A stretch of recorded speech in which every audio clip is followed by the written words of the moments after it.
Pessoal, e aí, tudo bem com vocês? Estamos aqui hoje, para mais uma videoaula, dando continuidade à nossa matéria, que é urgência e enfermagem nas emergências. A gente já falou um pouquinho na aula passada, sobre o que é urgência, o que é emergência, falamos um pouco do atendimento pré-hospitalar, do atendimento hospitalar, como é que ele acontece, Falamos um pouco do protocolo de Manchester, então aí vocês já sabem como é que funciona a classificação de risco. E hoje nós vamos falar um pouquinho da continuidade, na verdade, falando um pouquinho sobre o atendimento nas urgências e nas emergências. Gente, eu costumo dizer que emergência a gente tem que ter, que quando o profissional de enfermagem ele opta pelas urgências e emergências, eu falo que o coração dele se abre para isso, Não é todo profissional de enfermagem que tem essa disponibilidade, essa disposição. Tem gente que, por exemplo, não gosta de emergência. Eu, por exemplo, eu não sou muito amante das emergências, das urgências. Eu prefiro mais o atendimento de atenção primária. Mas a gente descobre isso no decorrer do trabalho, A partir do momento que a gente está trabalhando, que a gente coloca a mão na massa, e aí a gente vai enfrentando as dificuldades, e a gente percebe aquilo que a gente gosta, aquilo que a gente não gosta. Nem sempre a gente trabalha somente com aquilo que a gente gosta. É importante que vocês fiquem claro isso na cabeça de vocês. Às vezes a gente trabalha com aquilo que a gente não gosta e a gente aprende a trabalhar, tá bom?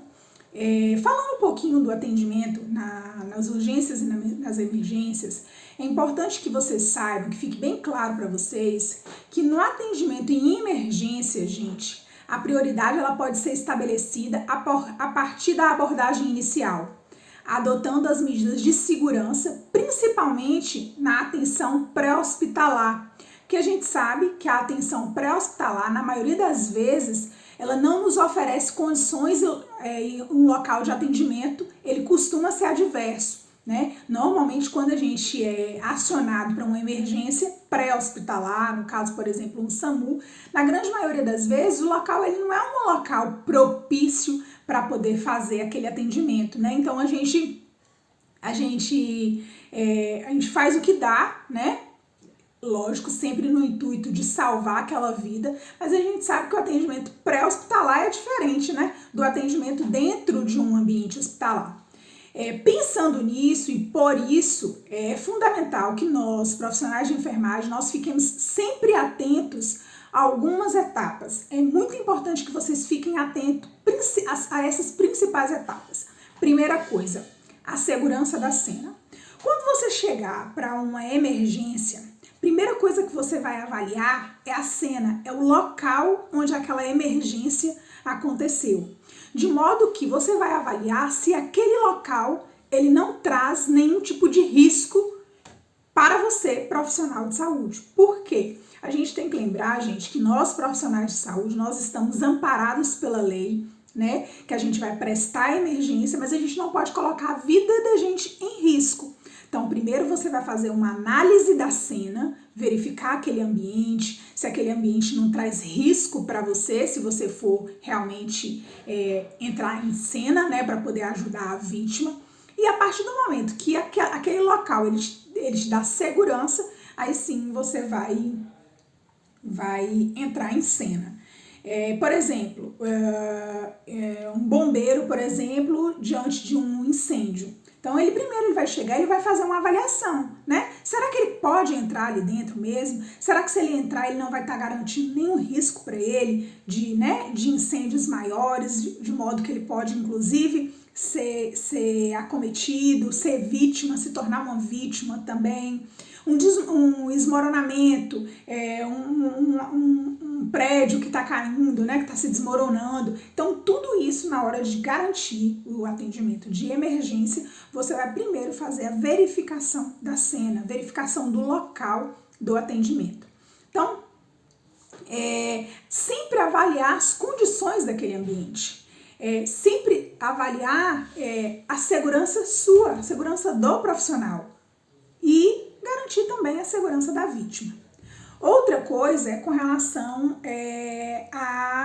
a avaliação primária e posteriormente a avaliação secundária. Então, a primeira coisa, chegou diante de uma emergência, vai fazer a verificação da cena.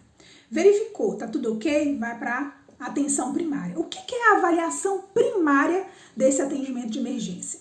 Então, a avaliação primária do atendimento de emergência, ele consiste, e é recomendável, na verdade, quando possível, é lógico, que você sempre se identifique. É importante que o profissional de saúde, mesmo diante de uma emergência, que ele se identifique.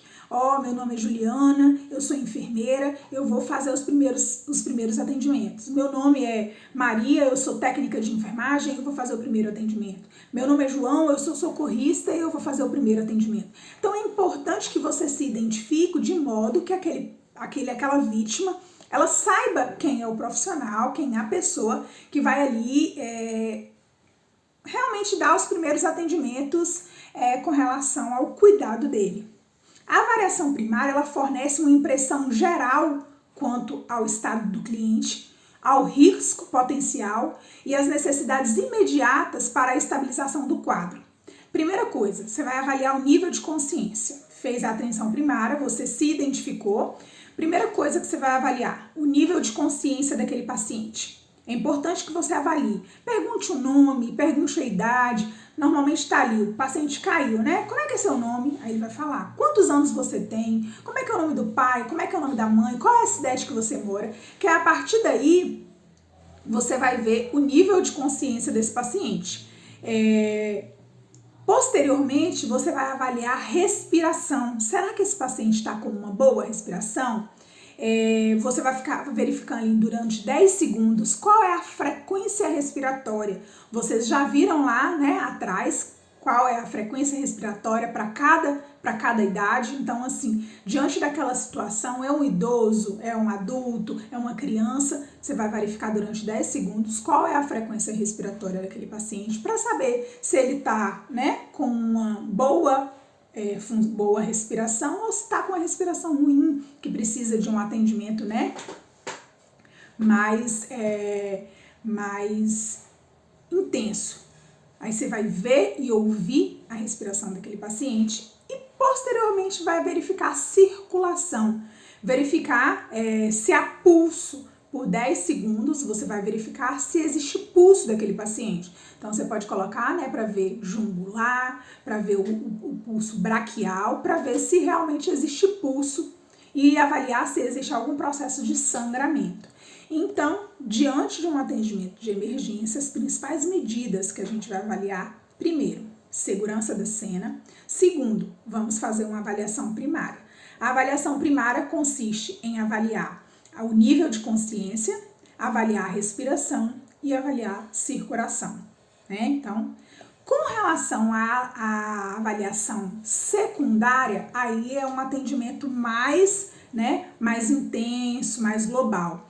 A avaliação secundária consiste na realização do exame físico cuidadoso desse paciente, em sentido céfalo-caudal, então da cabeça aos pés. Com exposição de todos os segmentos corporais, visando sempre identificar alguma lesão que não foi avaliada durante o atendimento de avaliação primária. A avaliação ela é completa, sempre com a monitorização dos parâmetros vitais e a avaliação neurológica. Os procedimentos que a gente utiliza para fazer a avaliação secundária consiste na monitorização cardíaca e verificação dos parâmetros vitais. Vamos fazer a oxímetroterapia, que é verificar a saturação de oxigênio. Tem aquele aparelho de oxímetro que a gente coloca no dedo do paciente para verificar a saturação de oxigênio. Vamos fazer uma punção venosa quando necessário, né? Vamos abrir o soro para poder deixar ou livre ou não para fazer alguma medicação. É um sinal importante. Você sempre tem que fazer uma punção venosa.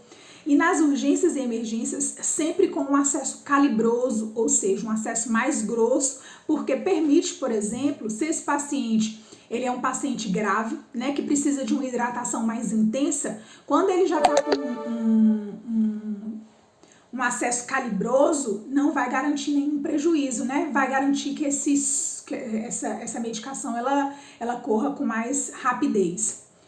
Quando necessário, fazer um cateterismo gástrico ou até mesmo um cateterismo vesical. A depender do quadro, vai ser coletado material, encaminhado para o laboratório ou, caso necessário, exames complementares, como por exemplo, quando é necessário fazer alguma cirurgia, né, que aí se pede alguns exames complementares. Além disso, também colaborar com outros procedimentos que serão necessários. Então, no atendimento de urgência e emergência, as principais etapas são verificação da cena, avaliação primária e a avaliação secundária. Então, é dessa forma que a gente conduz aí o atendimento de urgência e emergência.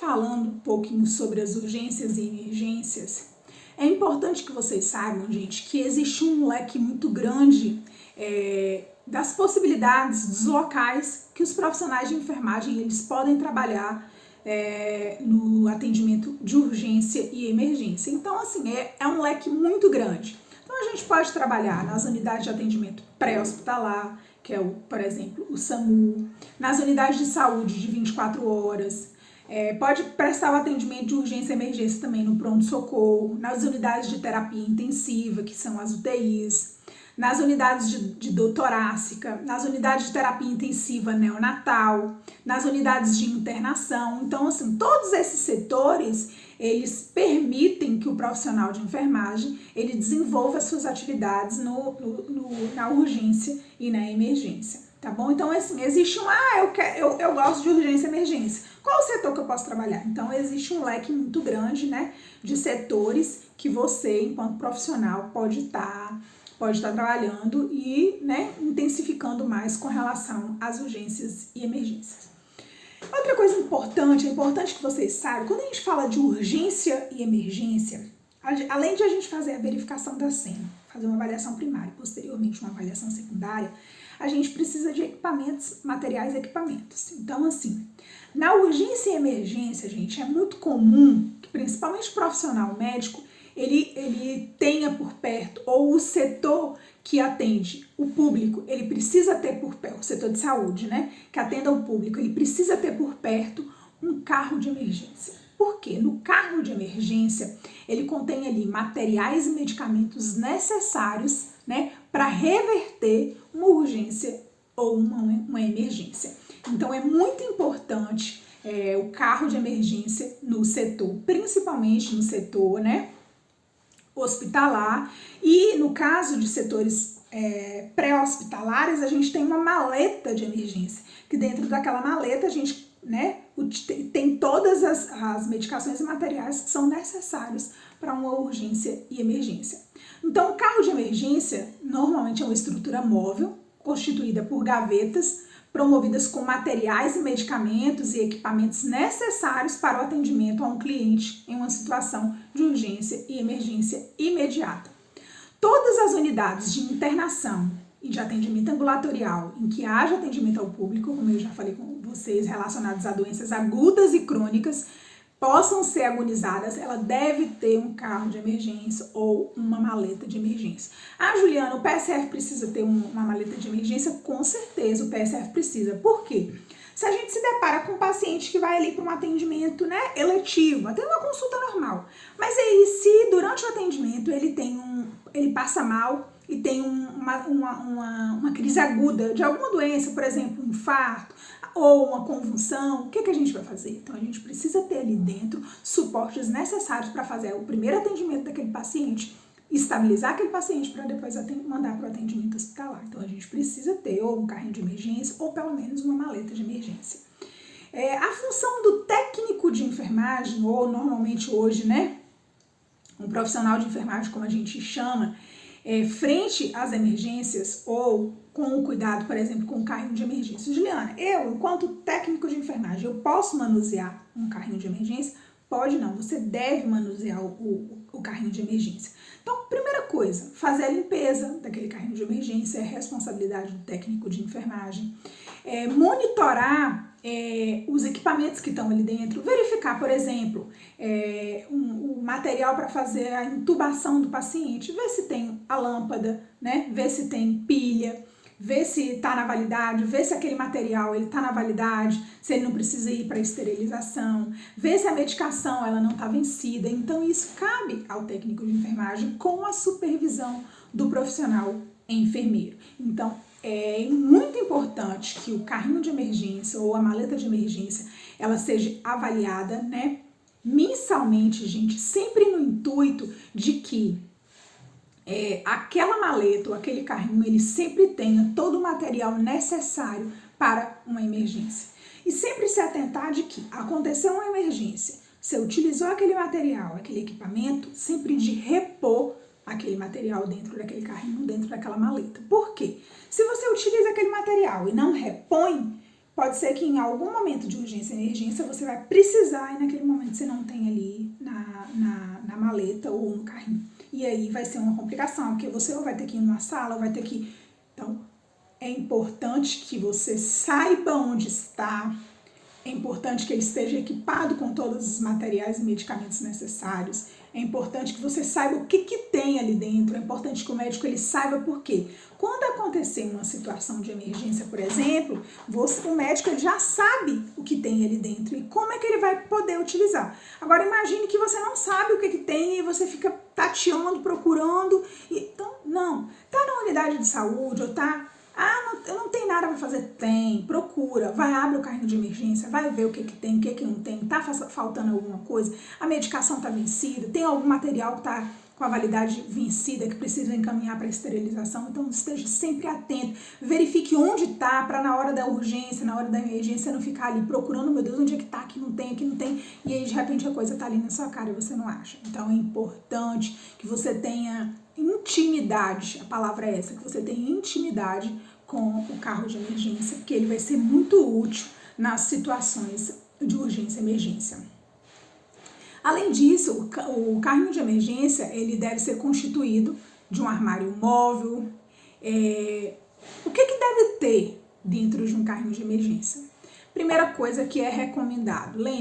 Gente, lembrando que nem sempre tudo o que é recomendado é o que a gente tem.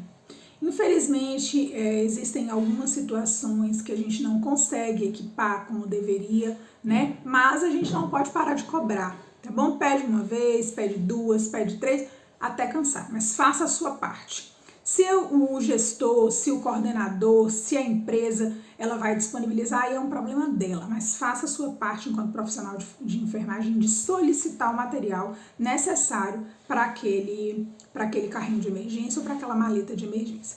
Normalmente, o que a gente tem dentro de um carro de emergência?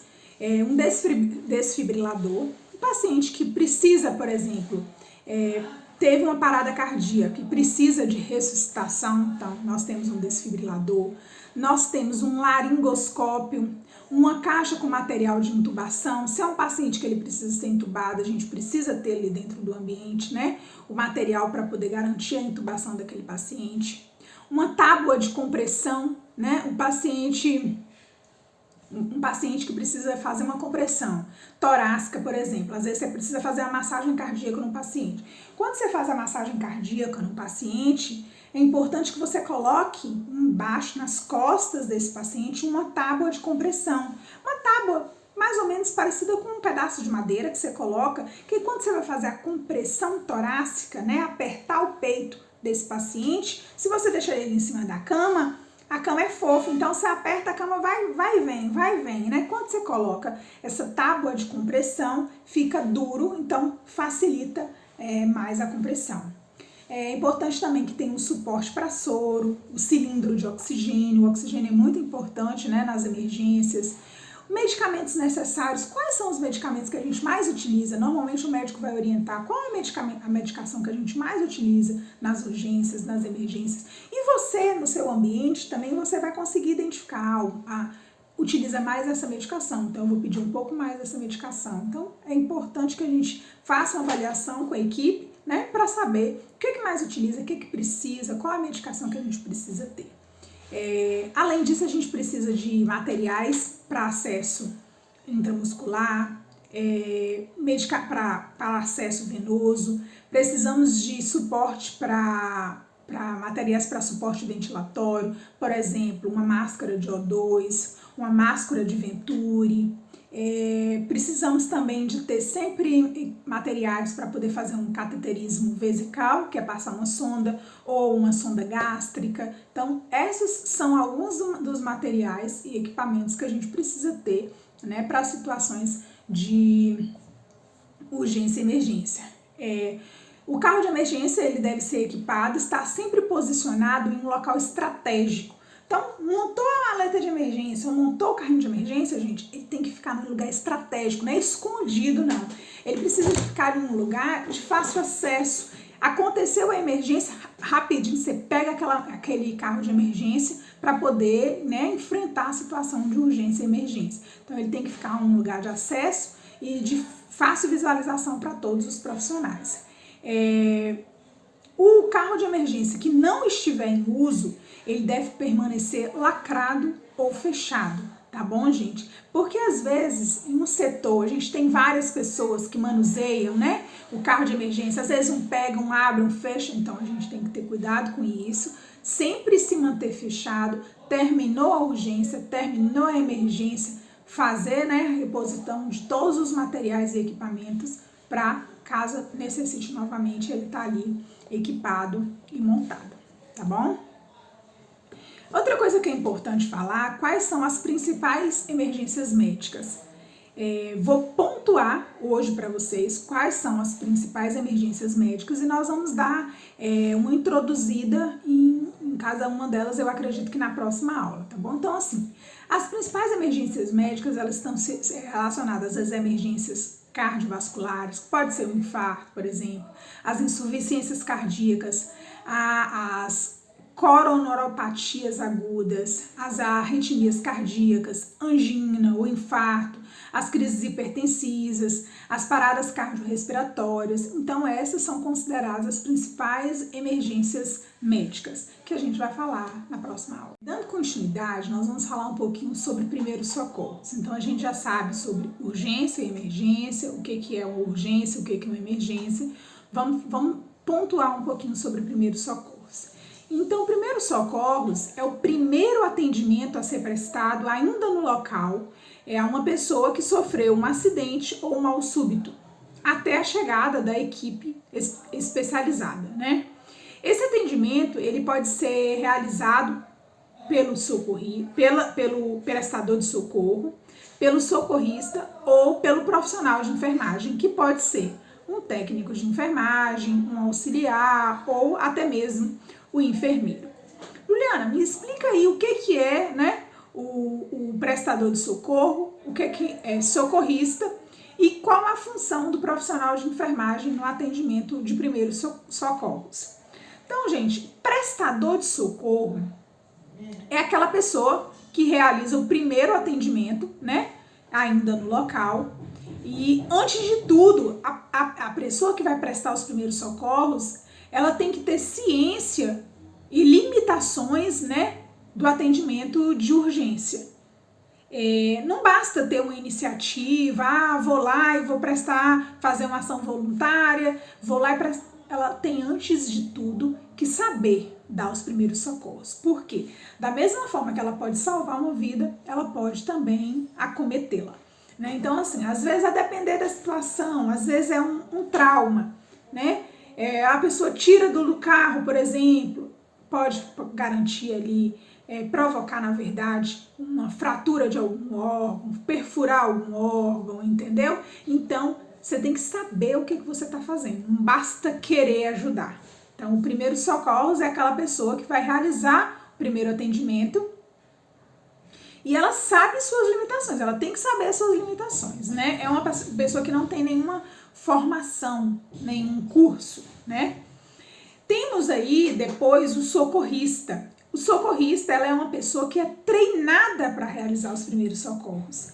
Ela tem ali o intuito de amenizar o sofrimento da vítima, garantindo sempre primeiro atendimento, a tomada de decisão. O socorrista é aquela pessoa que atua em situações de urgência e emergência.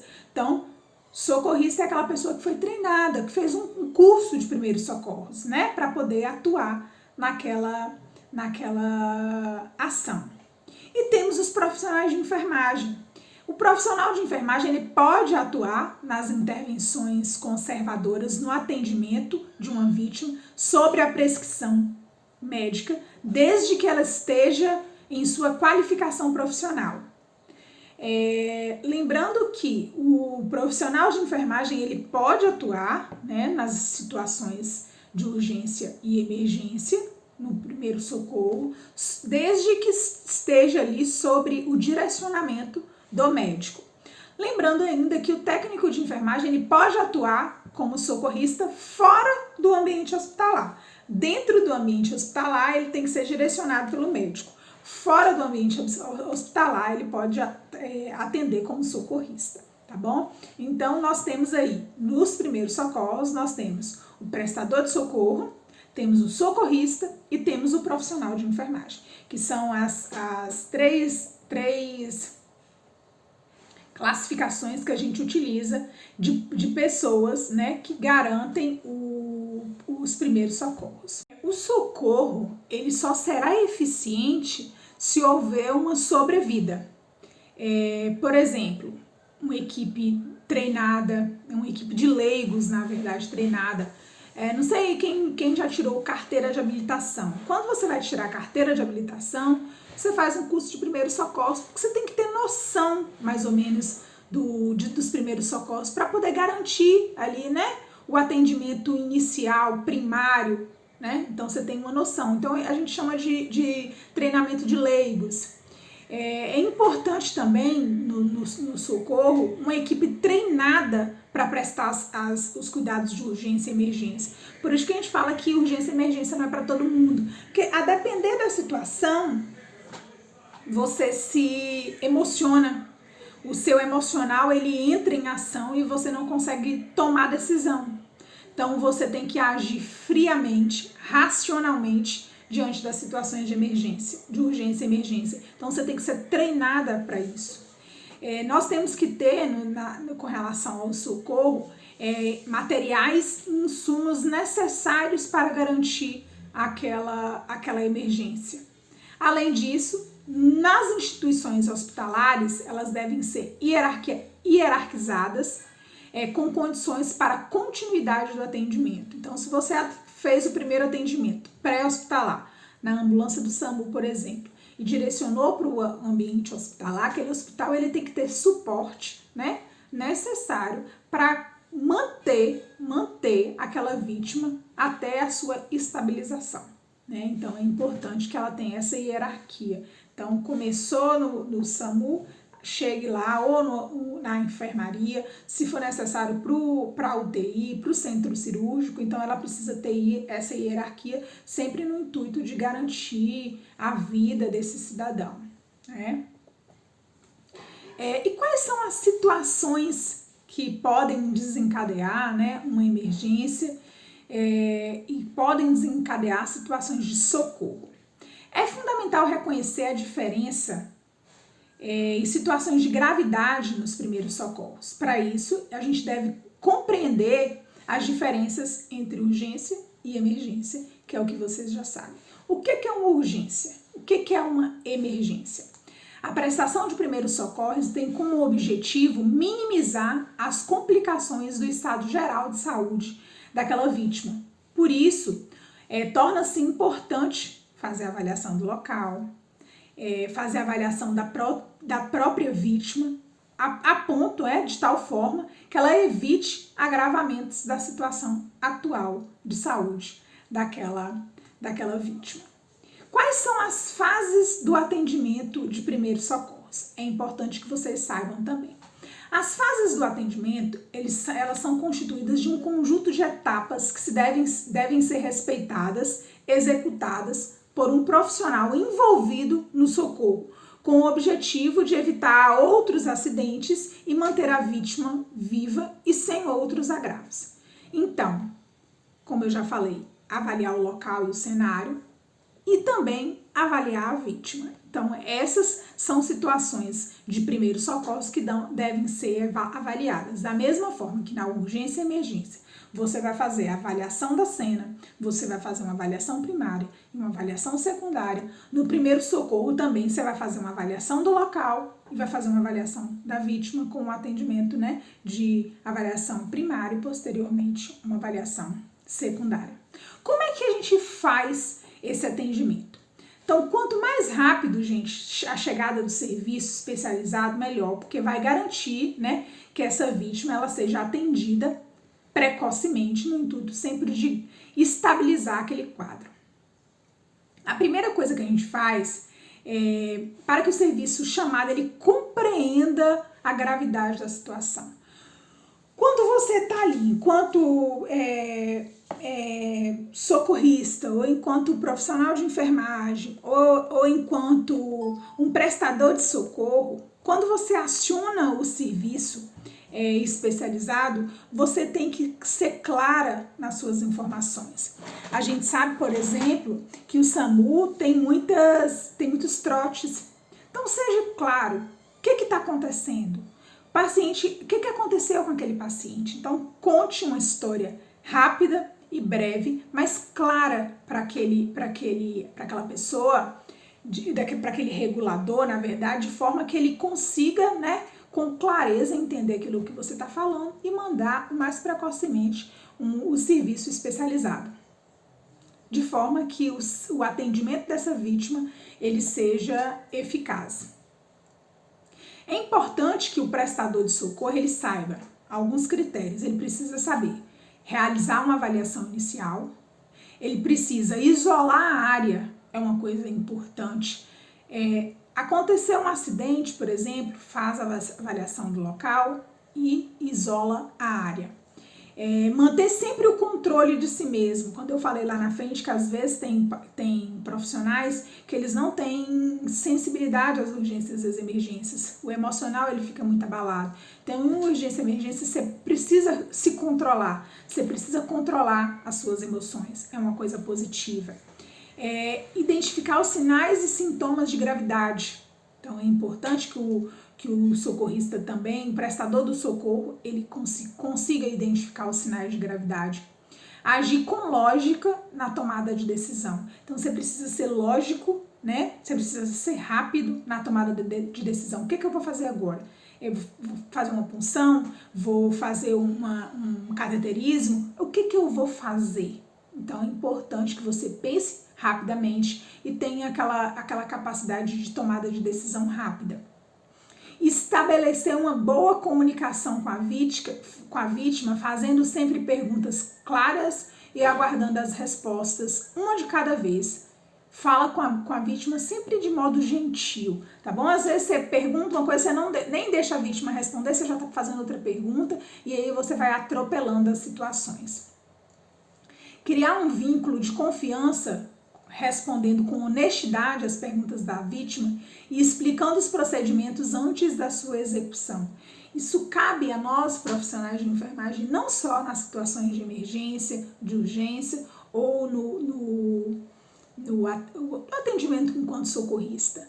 Você precisa ser clara, você precisa ser gentil, você sempre precisa orientar, explicar aquilo que você vai fazer. Tá bom? Independente do setor que você esteja. Eu vou fazer uma punção venosa. Vou fazer um cateterismo. Eu vou fazer uma contenção de algum membro. Então, sempre oriente, tá bom? Sempre chame aquela pessoa pelo nome. Sempre fale seu nome. E são situações que fazem um diferencial. E é importante também sempre relatar ao serviço especializado todo o atendimento que foi feito, tá bom? Às vezes você atende um paciente, aí você já verificou a pressão? Já verificou a frequência cardíaca, a saturação de oxigênio, a temperatura, a glicemia desse paciente? É sempre importante estar orientando, tá relatando ao serviço especializado quais foram os procedimentos que você realizou com aquele paciente, né? De modo que tivesse sempre o intuito de garantir a qualidade da saúde daquele paciente. Além disso, gente, é importante que vocês saibam dos aspectos legais voltados para o primeiro socorro. Então, é um direito da vítima durante o atendimento, ele negar o atendimento. É importante destacar que para prestar um atendimento é necessário ter o consentimento da vítima, tá bom? Você só vai prestar aquele atendimento se você quiser. É lei, é direito dele. E outra coisa é a lei de omissão do socorro. Cada cidadão ele deve ter ciência, de acordo com o artigo 135 do Código Penal, negar o atendimento ou cuidado de saúde em qualquer circunstância é crime. Então, da mesma forma que ele tem direito de recusar, você tem obrigação de atender, tá bom? Se você nega o atendimento, você está sendo negligente e é um crime no Código Penal brasileiro. No que se refere ao Código de Ética de Enfermagem, são responsabilidades e deveres. No artigo 22 do Código de Ética de Enfermagem, disponibilizar seus serviços profissionais à comunidade em casos de emergências, epidemias e catástrofes, sem pleitear vantagens pessoais. Então, é obrigação da gente, enquanto profissional de enfermagem, em casos de emergências, de epidemias e catástrofes, disponibilizar o nosso serviço, mesmo sem receber nada em troca. Isso está no Código de Ética da Enfermagem. Com relação às proibições, fica negado a assistência de enfermagem em qualquer situação que se caracterize como urgência e emergência. Qualquer situação de urgência e emergência é proibido negar a assistência de enfermagem. Então é importante que isso fique bem claro, tá bom? Sobre essas situações. Então tá aí um pouquinho sobre urgência e emergência, sobre o atendimento de primeiro socorro, como é que ele acontece. Tô aqui à disposição do grupo, qualquer coisa pode perguntar, pode falar, pode compartilhar, tá bom? A intenção é realmente a troca de conhecimento, a troca de experiências, tá bom? Daremos seguimento na próxima aula falando sobre as principais enfermidades, as principais emergências médicas, e abordaremos as principais delas, falaremos sobre as principais delas, tá bom? Por hoje é só, um grande abraço, fico com Deus e até a próxima.